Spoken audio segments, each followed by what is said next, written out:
महाराष्ट्र राज्य जिल्हा परिषद कर्मचारी युनियन शाखा सांगली जिल्हा कार्यकारिणीची बैठक संपन्न झाली। यावेळी राज्य संपर्क प्रमुख बजरंग संकपाळ, लेखा संघटनेचे अध्यक्ष अशोक पाटील, आरोग्य कर्मचारी संघटनेचे अरुण खरमाटे, दत्ता पाटील यांच्या प्रमुख उपस्थितीत नूतन पदाधिकारी निवडी पार पडल्या।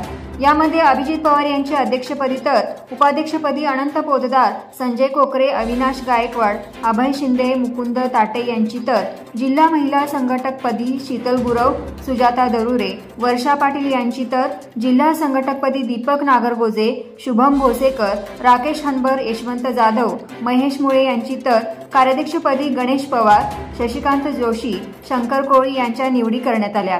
तसेच लवकरात लवकर तालुका कार्यकारिणीच्या निवडी करून भव्य कर्मचारी मेळावा घेण्याचे सर्वानुमते ठरले। या प्रसंगी बोलताना अशोक पाटील, अरुण खरमाटे, बजरंग संकपाळ, दत्ता पाटील यांनी गेली काही वर्षे कर्मचारी संघटनेला आलेली मरगळ झटकून नूतन पदाधिकाऱ्यांनी युनियनची ताकद वाढवावी असे आवाहन केले। तर नूतन अध्यक्ष अभिजित पवार बोलताना म्हणाले की आज रोजी तरुण तडफदार कर्मचाऱ्यांना महत्त्वाची पदे दिली आहेत। या मिळालेल्या संधीचे आम्ही ज्येष्ठ पदाधिकाऱ्यांच्या मार्गदर्शनानुसार सोने करू व पुढील काळात युनियनला पुन्हा गतवैभव प्राप्त करून देऊ। यावेळी सोसायटीचे चेअरमन धनंजय जाधव, विजय डांगे, तन्वीर मुल्ला, रेवप्पा बनगर, रमेश पाटील, दत्ता शिंदे सरकार, अभय पोतदार, चेतन आवटी आदींसह युनियनचे सदस्य, कर्मचारी, पदाधिकारी उपस्थित होते।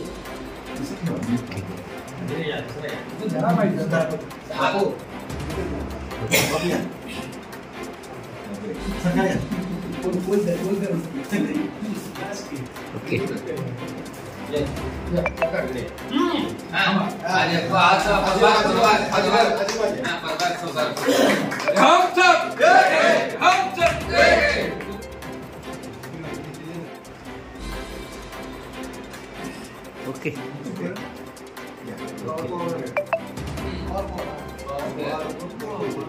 ओके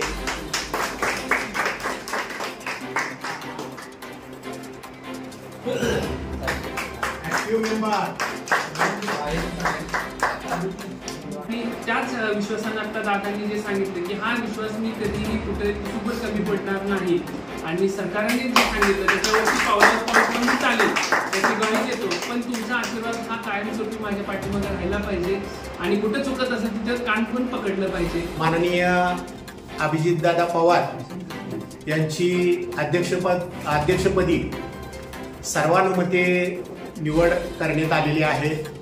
त्याचप्रमाणे आमच्या सामान्य प्रशासन विभागाचे अधीक्षक पोतदार साहेब यांची उपाध्यक्षपदी निवड करण्यात आलेली आहे।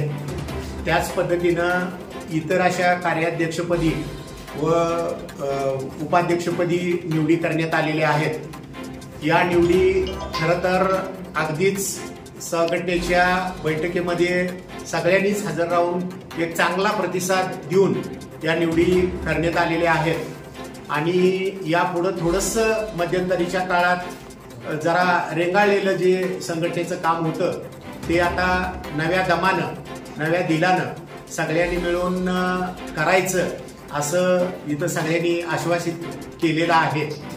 सगळ्यांना या प्रसंगी मी शुभेच्छा देतो। सांगली जिल्ह्याचा सुपुत्र त्या ठिकाणी अभिजितदादा पवार त्या पदावरती आज विराजमान झालेले आहेत। उपाध्यक्ष म्हणून आमचे आदरणीय जेडीचे पोतदार, आमचे आरोग्य विभागातले कार्याध्यक्ष म्हणून कोळी, अशा भरगच्च पदाधिकाऱ्यांची एक नवी टीम सांगली जिल्ह्यामध्ये आदरणीय अशोकदादा, आदरणीय आमच्या संस्थेचे चेअरमन आदरणीय जाधव साहेब या ठिकाणी आणि ज्यांनी या ठिकाणी ही धुरा आत्तापर्यंत सांभाळली होती ते आदरणीय दत्ताजी शिंदे सरकार, आरोग्याचे अध्यक्ष, जिल्हा अध्यक्ष दत्ताजीराव पाटील यांच्या प्रमुखांच्या उपस्थितीमध्ये आज या ठिकाणी त्यांची निवड करण्यात आली। नेत्यांनी जो माझ्यावरती विश्वास दाखवून मला ही मोठी जबाबदारी जिल्हाध्यक्षपदाची जी जबाबदारी दिलेली आहे त्याबद्दल मी प्रथमतः त्या सर्वांचा आभार मानतो आणि या दिलेल्या पदाला तितक्याच याच्याप्रमाणे त्याला साथ देऊन काम करण्याची मी सर्वांना ग्वाही देतो। यूट्यूबवर सर्च करा तिसरा डोळा चॅनलला सबस्क्राईब करा।